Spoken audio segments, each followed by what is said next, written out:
रात का तीसरा पहर था, वह समय जब इंसानी बस्तियां गहरी नींद में डूबी होती हैं और दुनिया पर उन मखलूकात का राज होता है जिन्हें हम देख नहीं सकते। हवा में एक अजीब सी ठंडक थी, ऐसी ठंडक जो हड्डियों तक उतर जाए, और फिजा में रात रानी की खुशबू इतनी तेज थी कि सांस लेना भी भारी लग रहा था। नेहा दुल्हन के लिबास में थी, लाल जोड़ा पहने, हाथों में मेहंदी रची हुई, लेकिन उसके चेहरे पर वह चमक नहीं थी जो नई नवेली दुल्हन के चेहरे पर होती है। उसकी जगह एक खौफजदा खामोशी थी। यह कोई आम शादी नहीं थी और न ही कोई आम जगह। शहर से मीलों दूर वीराने में खड़ी वह पुरानी हवेली सदियों से बंद पड़ी थी, मगर आज रात वहां चिराग जल रहे थे। हैरानी की बात यह थी कि वहां न कोई बाराती था, न ढोल धमाका, न रिश्तेदार, सिर्फ नेहा थी और उसके सामने बैठा एक काजी जिसका चेहरा धुएं के पीछे छिपा हुआ लगता था। जब निकाह पढ़ाया गया तो गवाह के तौर पर कोई इंसान मौजूद नहीं था। अगर कुछ था तो बस दरवाजों से टकराती तेज हवा और दीवारों पर नाचते लंबे डरावने साए। जब कगाजी ने पूछा, क्या तुम्हें यह निकाह कबूल है, तो अंधेरे के किसी कोने से ऐसी आवाज आई जो इंसानी गले से नहीं बल्कि सदियों पुराने कुएं की गहराई से निकलती हुई महसूस हुई। कबूल है। उस आवाज के साथ ही हवेली के सारे दिए एक साथ फड़फड़ाए और बुझ गए। नेहा का दिल जोर से धड़क उठा। उसे एहसास हुआ कि जिससे उसने रिश्ता जोड़ा है वह शायद इंसान है ही नहीं, लेकिन अब लौटने का कोई रास्ता बचा नहीं था। यह कहानी ऐसे इश्क की है जो जुनून से शुरू हुआ, मगर जिसका अंजाम एक ऐसी कैद बना जिसे तोड़ना नामुमकिन था। नेहा की जिंदगी उस रात के बाद पूरी तरह बदल गई। सुबह हुई तो उसने अपने आप को अपने कमरे में पाया, वही पुराना कमरा जहां वह बचपन से रह रही थी। उसे लगा कि शायद वह पिछली रात कोई बुरा सपना देख रही थी, लेकिन जब उसने अपने हाथ देखे तो वहां गहरे रंग की ऐसी मेहंदी लगी थी जिसकी खुशबू इंसानी मेहंदी जैसी नहीं थी, बल्कि उसमें जंगली फूलों और कच्ची मिट्टी की महक थी। उसके तकिए के पास हीरो का एक ऐसा हार रखा था जो आज के जमाने का नहीं लगता था, बल्कि किसी बादशाह के खजाने से निकला हुआ मालूम होता था। साथ में एक कागज का टुकड़ा था जिस पर लिखा था, मेरा वादा पूरा हुआ, अब तुम मेरी हो। यह लिखाई स्याही से नहीं बल्कि किसी चमकदार सुनहरी धूल से की गई थी।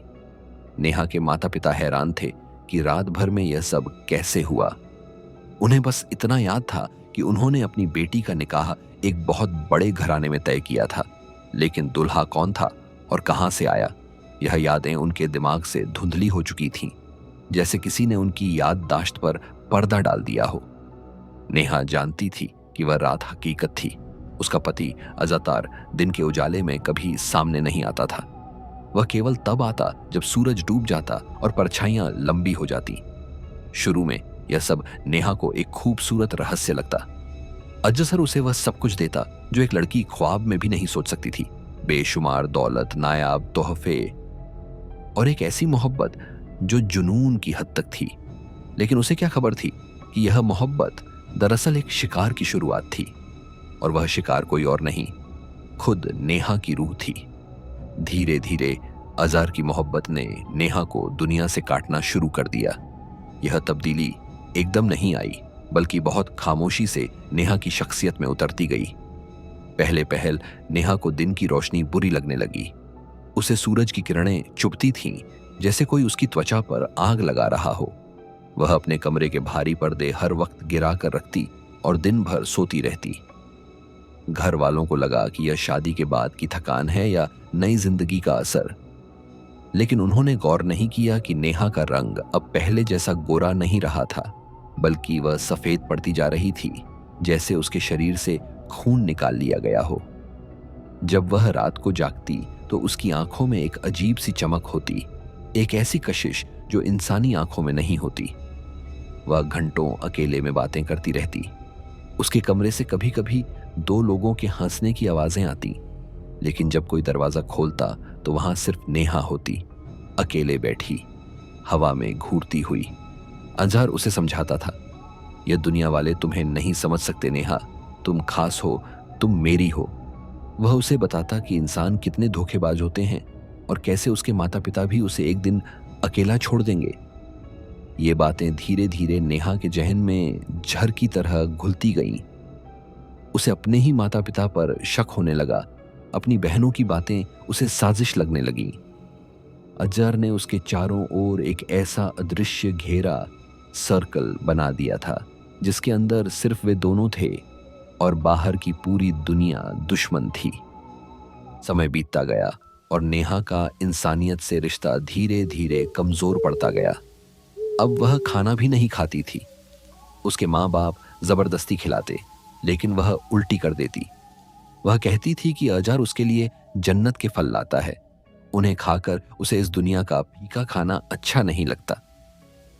उसका वजन तेजी से गिर रहा था, लेकिन उसकी ताकत में हैरान कर देने वाला इजाफा हो गया था। कभी कभी गुस्से में वह भारी भरकम चीजें उठाकर फेंक देती, जो एक आम लड़की के लिए नामुमकिन था। अब उसके घर वाले डरने लगे थे। उन्होंने मौलवियों को बुलाया, डॉक्टरों को दिखाया, लेकिन कोई दवा या दुआ असर नहीं कर रही थी, क्योंकि नेहा खुद ठीक होना ही नहीं चाहती थी। जैसे ही कोई मौलवी पढ़ाई शुरू करता, नेहा की आवाज बदल जाती। वह भारी मर्दाना आवाज में चीखने लगती, उससे दूर रहो, वो मेरी है। यह अजार की आवाज थी जो नेहा के गले से निकल रही थी। हकीकत यह थी कि जिन्न से इश्क करना आग से खेलने जैसा है। जब कोई जिन्न किसी इंसान से आशिक हो जाता है तो वह बेहद अधिकार जमाने वाला हो जाता है। वह यह बर्दाश्त नहीं कर सकता कि उसका महबूब किसी और की तरफ देखे भी, चाहे वो उसके अपने खून के रिश्ते ही क्यों ना हो। अजहर ने नेहा को यकीन दिला दिया था कि यह दुनिया उसके लायक नहीं है। वह उसे हर रात नई नई जगहों की सैर कराता, कभी हवा में उड़ते हुए पहाड़ों की चोटियों पर, कभी समंदर की गहराइयों में। नेहा को लगता था कि वह आजाद है, लेकिन असल में वह अजहर की कैद में थी। उसका शरीर अपने कमरे में होता, लेकिन उसकी रूह भटकती रहती थी। फिर वह खौफनाक मोड़ आया जब अजहर ने अपनी असली मांग सामने रखी।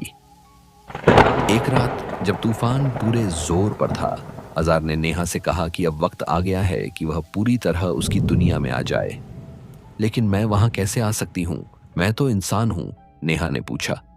अजहर मुस्कुराया और बोला, तुम्हें अपनी पुरानी जिंदगी की हर चीज छोड़नी होगी। तुम्हारा नाम, तुम्हारी पहचान, तुम्हारे माँ बाप, यहां तक कि तुम्हारा साया भी। उसने नेहा को बताया कि उसे एक ऐसी रस्म करनी होगी जिससे उसका इंसानी वजूद खत्म हो जाएगा और वह हमेशा के लिए एक साया बन जाएगी। नेहा, जो अब तक उसके इश्क में पूरी तरह पागल हो चुकी थी, पहली बार डर गई। उसे कमरे के बाहर अपनी माँ के रोने की आवाज सुनाई दी। उसकी माँ दरवाजे पर सिर पटकते हुए चिल्ला रही थी, मेरी बेटी को वापस दे दो। उस आवाज ने नेहा के दिमाग पर छाई धुंध को एक पल के लिए साफ कर दिया। उसे एहसास हुआ कि वह पिछले 6 महीनों से धूप में नहीं निकली थी। उसे याद आया कि उसने आखिरी बार अपनी माँ को गले कब लगाया था। अजहर का चेहरा, जो हमेशा खूबसूरत लगता था, अब उसे डरावना लगने लगा। उसकी आंखें अब नीली नहीं थीं, बल्कि अंगारों की तरह लाल थीं। नेहा समझ गई कि यह इश्क नहीं, यह कब्जा है। यह उसे किसी शहजादी की तरह नहीं रखेगा, बल्कि अपनी दुनिया में एक खिलौना बनाकर रखेगा। लेकिन अब बहुत देर हो चुकी थी। जब नेहा ने इनकार करने की कोशिश की तो कमरे की दीवारें हिलने लगीं। अजहर का गुस्सा कहर बनकर टूट पड़ा। तुम मेरी दुनिया का नमक खा चुकी हो नेहा, अब तुम वापस नहीं जा सकती। इस कहानी का अंजाम आज भी उस मोहल्ले के लोगों के लिए एक रहस्य और दहशत की वजह है। उस रात नेहा के कमरे से ऐसी चीखों की आवाजें आईं कि सुनने वालों का कलेजा कांप उठा। जब सुबह दरवाजा तोड़ा गया तो कमरा पूरी तरह खाली था। वहां ना नेहा थी, न उसका कोई सामान। सिर्फ फर्श पर वही अजीब खुशबू वाली मेहंदी के निशान थे जो खिड़की की तरफ जाते दिखाई दे रहे थे, और खिड़की के बाहर गहरी खाई जैसा सन्नाटा था। कुछ लोग कहते हैं कि नेहा को वह जिन्न उठाकर ले गया। कुछ बुजुर्गों का मानना है कि नेहा की रूह आज भी उसी हवेली में कैद है, क्योंकि कभी कभी रात के वक्त वहां से रोने की नहीं बल्कि हंसने की आवाजें आती हैं। एक ऐसी हंसी जो खुशी की नहीं बल्कि पागलपन की होती है। डॉक्टर कहते हैं कि यह मानसिक बीमारी का मामला था, लेकिन साइंस इस सवाल का जवाब नहीं दे पाई कि एक बंद कमरे से एक जवान लड़की बिना दरवाजा खुले अचानक कैसे गायब हो गई। और जो हीरों का हार वहां मिला, जब उसकी जांच की गई तो पता चला कि वह धातु इस धरती की है ही नहीं। नेहा का इश्क उसे एक ऐसी दुनिया में ले गया जहां से लौटने का कोई रास्ता नहीं था। वह इंसानों और जिन्नात की दुनिया के बीच कहीं अटक कर रह गई। इस घटना के बाद उस इलाके में लोग अपनी बेटियों को छत पर अकेले जाने से रोकते हैं, खासकर मगरिब के वक्त और रात के पहरों में। कहते हैं कि हवा में आज भी अजगर की आवाज गूंजती है, जो नए शिकार की तलाश में भटक रहा है। यह कहानी हमें सिखाती है कि हर चमकने वाली चीज सोना नहीं होती, और हर अनदेखी ताकत से दोस्ती या इश्क का अंजाम हमेशा बुरा होता है। इंसान और जिन्न की दुनिया अलग अलग बनाई गई है, और जब इन सरहदों को तोड़ा जाता है तो तबाही दोनों तरफ होती है। नेहा ने अनजाने में एक ऐसी दुनिया में कदम रख दिया जहां जज्बात तो हैं, लेकिन रहम नहीं। आज भी अगर आप उस पुरानी हवेली के पास से गुजरे तो आपको महसूस होगा कि कोई आपको देख रहा है। हवा में वही जंगली फूलों की महक आएगी, और अगर आप ध्यान से सुने तो शायद आपको नेहा की वह धीमी आवाज सुनाई दे जो आज भी हवाओं से पूछती है, क्या अब मैं वापस जा सकती हूं? लेकिन जवाब में सिर्फ सन्नाटा मिलता है।